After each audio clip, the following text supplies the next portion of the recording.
Hello everyone, welcome back to League of Legends DraftKings DFS slate breakdown for June 11th. I have a pretty interesting two-gamer here today. I think these are two pretty close matchups for at first glance at least.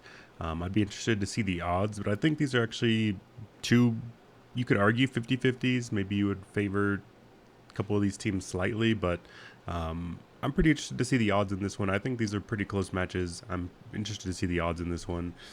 First one up is RA versus AL. It is pretty much the same roster as we've been seeing since last split. They are bringing back Yuyanja for support in RA. I do think this is an improvement. I do like this roster from RA. It'll be pretty interesting, but I mean, you guys already kind of know where I'm going with this one, but you know, we'll talk about it anyway. And then the next one is JDG Top Esports. It's the same rosters again across the board. 369, Kanavi, Yagao, Hope, and Missing against Wayward, Tian, Knight, Jackie, Love, and Mark. And then, of course, for the previous one, Anyone's Legend, it is still ZDZ, Xiao Hao, Forge, Betty, and Chocho against RA, who has Cube, Leon, Strive, iBoy, and then Yuyanja coming back for the support role. So pretty interesting stuff. I'm excited for this one. I have yet to see the odds quite yet, but I'm looking at them right now. Obviously, I just pulled them up. I'm honestly a little surprised RA is this much of a favorite. I do think this match is pretty close. I don't know. Like, RA did start looking pretty decent towards the end of LPL Spring.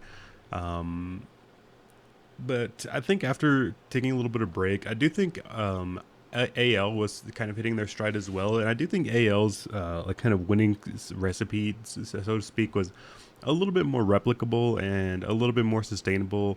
And I do think they have a little bit more room to improve. I do think players like iBoy and Leon have kind of shown their abilities and shown that they have a propensity to get picked. They do terrible things.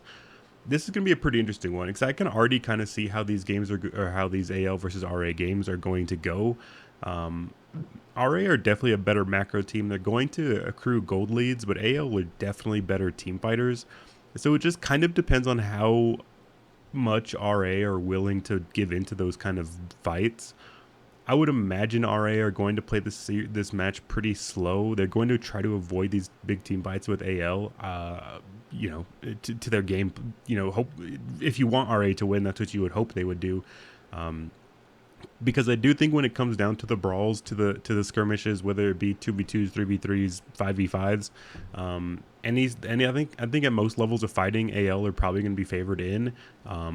It just kind of comes down to whether or not RA have accrued enough of a gold lead to make that happen yet. So although I do think RA is probably the deserved slight favorite, I do think minus 220 is a little crazy. I do think the RA team is a little bit overrated based off of their recent, not recent, but the tail end of their spring split journey. You know, but it is what it is. I actually realized I already forgot to recap yesterday, so I'll do so very, very quickly just because it's something I like to do. So Weibo 2-1, EDG 2-1. So both of those gigantic favorites ended up dropping a match. I was pretty excited for the IG win. However, it did seem like it was a little bit more of Weibo arrogance and them kind of opting into things they really shouldn't have. So I don't know. I sort of want a victory lap that a little bit and say, you know, this minus 500 favorite lost a match, but then you could say that for the EDG one as well. So we'll just kind of chalk that one up as like maybe half a day or so. But either way, we kind of took the L on it. I was on EDG and IG. EDG got the job done. Obviously, it was just a double favorites. Two minus 500 favorites getting the job done. You know what it is. What it is.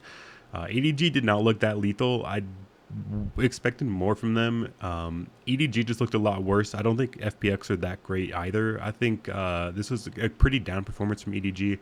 I do think Weibo looked somewhat decent. I do think they're still about where I expected them to be. The Weibo IG series did kind of go exactly as I anticipated.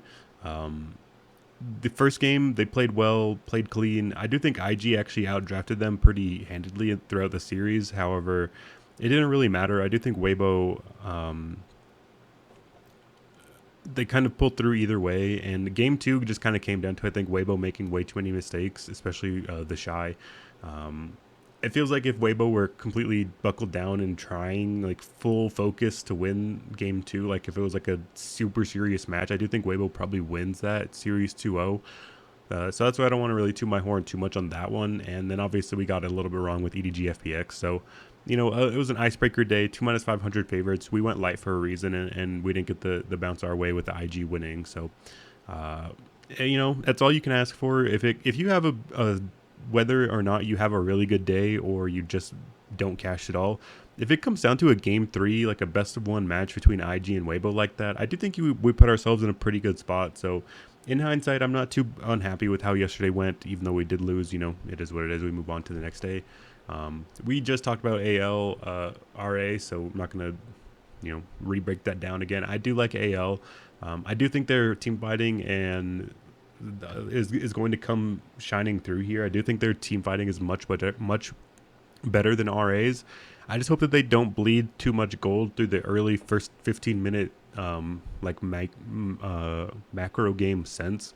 Like, if they're getting outmaneuvered through the map, if Leon is outperforming Xiaohao, and we do see Leon picking up the Rift Herald, putting it down, making advantageous trades for RA, and if we do see RA with like a 2,000 gold lead at 15 minutes, it's going to be pretty tough. But hopefully AL keep it close, keep the gold close, bring it down to the team fights where I do think RA will be where I think AL will be favored in those team fights, those skirmishes. Hopefully AL do enough. I do like AL a good bit here, as I normally do. However, I do think this is a pretty good spot for them. Regardless, I think they're like kind of perpetually undervalued in terms of like a betting market. They do lose a lot, so I mean I kind of understand it, but they're pretty volatile. There are a lot of things there. I just think this match is a lot closer, similar to yesterday, and everybody knows me. I like AL. I'm just going to go with AL here. I actually do like RA. RA is similar to AL in terms of they're actually kind of like a team I like watching. I like them. Especially Cube, Strive, and Yuyanja. Not a big fan of Lan and iBoy. That's where I think the big difference here again lies with this series. I do think AL's best 2 players are Xiaohao and Betty. I think RA's worst 2 players are Leon and iBoy. So there's going to be a little bit of an advantageous spot there for AL between the AD carry and the jungler. I'm pretty excited for AL. I'm going to go pretty heavily on them. There's going to be another team, obviously, in the second series that I'm going to talk about as well that I'm going to be pretty heavy on. I'm just going to go with these 2 teams. Again, it's a 2-gamer. I'm not going to get too crazy. I'm going to have 2 lineups. But I'm getting a little bit ahead of myself there. Let's talk about the second series first. JDG Top Esports. Again, if you guys know me and know where I typically stand, you already kind of are expecting what I'm going to say here. I like JDG in this one. I'm a little surprised that Top Esports is a favorite here. I would think this much. I do think Top Esports maybe minus 130 or maybe even like a coin flip pick'em.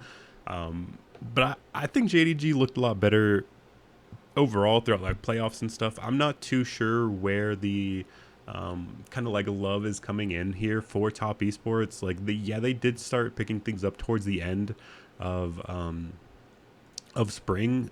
There's no doubt about that, especially if we look in the playoffs. Like we do see Top Esports ended 5th, JDG was up in 3rd. So same record. Obviously they were all 4. These teams went 11-5, but I feel like we saw JDG beat Top Esports in the playoffs. Nope, we didn't.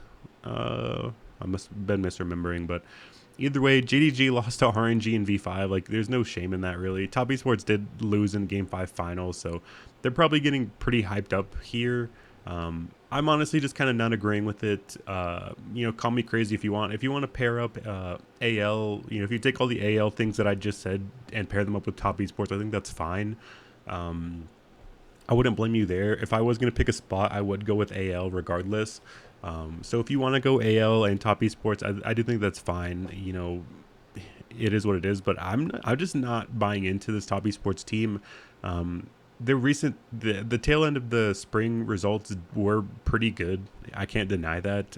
However, I don't think that they're going to be able to be replicative that much.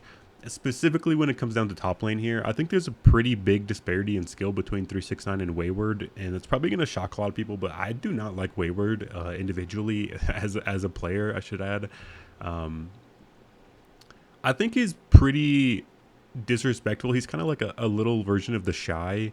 I just think if he gets punished and if JDG play around it, I don't think Wayward should be able to get away with as much as he does. Maybe he is a pretty cognizant player and he pushes, at good times. Maybe that's a part of it. And what I've seen, that's not what I've seen, per se. But, I've been wrong before. I don't know if you guys have experienced this, but being wrong sometimes, it happens. But either way, I do think there's a pretty big disparity in the top lane. I think that's a good opportunity for JDG is to play through 369. I do think they have a better bottom lane as well. I do think JDG are kind of better everywhere except for mid and jungle. I do think it's pretty close between Kanavi and Tian, and then obviously Knight is a good bit better than Yagao.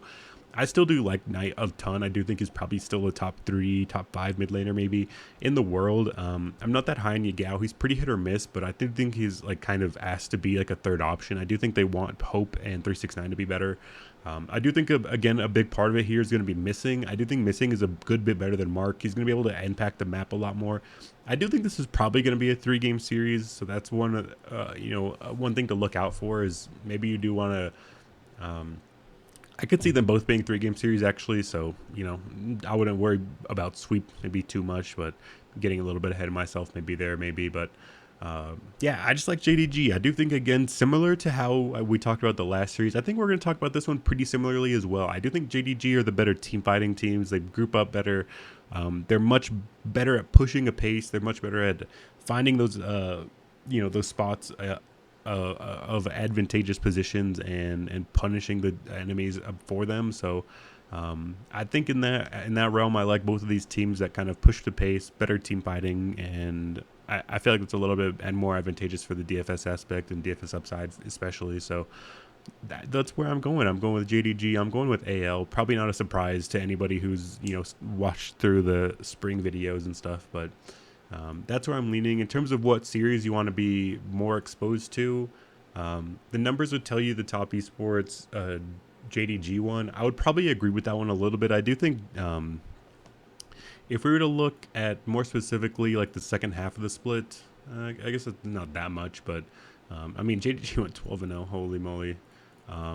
Either way, we could definitely see that the speed discrepancy is much better here for JDG and top esports. Towards the tail end of spring, we could see RA slow down significantly. I do think that's going to be a problem here as well. So if I were to pick one, I would definitely think JDG Top Esports would be the more fast-paced, more action-packed of the two series, because I do think RA's game plan will be and should be to slow it down, not take too many fights. Don't let anyone's legend do what they want to do. I do think that it would be smart of RA to kind of not opt into these battles that as often. So, but I think on the flip side, JDG Top Esports, I think both of these teams are willing to fight. They're both willing to flex their muscles, so to speak. So I would favor JDG Top Esports as the more bloody series. I would try to prioritize that one. However, I do think it's pretty close, and I wouldn't be opposed to going to the AL side either, just because I do think AL RA is a relatively low-level matchup, so we could see some Fiesta-type stuff happening there as well. And we know AL's pace is pretty crazy as well, so I'd definitely be fine with going with AL. However, a slight preference would be the JDG side. So I do have these picks kind of already planned. I'm sure you guys, if you guys saw the slate, you guys probably instantly already knew where I was going if you were curious. So that's just how we're gonna be looking at it here. Probably not too much of a surprise where we're going. Obviously, Betty and Xiaohao really strong. Missing Kanavi Hope would be like the ones you'd want from JDG. You could argue Forge is up there as well. I mean, Chocho's numbers aren't bad, but you would probably prefer Missing. Missing seems to be much more impactful overall. Mid lane, it's kind of a toss-up, but the numbers definitely lean towards Forge. When it comes to top laners, I would definitely lean 369. I think every other position is probably pretty interchangeable, but I think 369 is going to be a big part of it. I think similar to yesterday, how we favored Zika versus the Shy. It almost panned out. It didn't, but it could have. And I do think that's something we are going to kind of look at again here as 369 versus Wayward. I do think that's going to be an advantageous spot for 369. So yeah, I think that's the numbers of what I'm looking at. In terms of captaincies, I do think you probably just want to go double AD carry. I don't think there's a reason not to. Um, that would be super, super crazy. But if you're a huge MME guy, if you want to make a bunch of lineups, I don't think going double jungle would be crazy. I do think there is a very rare scenario, but if the both of the underdogs come through in AL and JDG and you have a double jungle, you're probably instantly unique. So if you're looking for this like single hit, if you're looking for the first place, solo victory, I can't imagine anybody would go to Xiao Hao and Cat or Kanavi captain with each other. I should add, if you're going AL and JDG, then going double jungle will be unique. Otherwise, I would probably just stick to AD carry. I don't think there's a reason to get too crazy when you're going double underdogs like this. So that'd be my look on it. It just kind of make your lineups with your stacks. Nothing too crazy. I would prefer 369 for the JDG side. So yeah, that's all there really is to it. I don't want to break it down too much. I'm going double underdog here, JDG and AL. You know, sometimes these work out, sometimes they don't. But I mean, I'm sure firing up some underdogs, can be exciting. Depends on how you view it. But I like firing up underdogs. I'm pretty excited when I can find underdogs I like and have some level of confidence in. So that's what I'm going to be loading up. I'm pretty excited for this slate. I do like both of these teams. I like JDG. I like AL. I'm going to be excited to watch these games. I hope they can come through for us. And that'll be it for me today. We'll be back again tomorrow for a similar style video. Just keep the stuff going, and hopefully we have a little bit better day than yesterday. But should be a more normal day. Gonna fire up some AL dominance, some JDG dominance, and go from there. So that'll be it for me today. Best luck to you guys tonight, and I'll see you guys again tomorrow.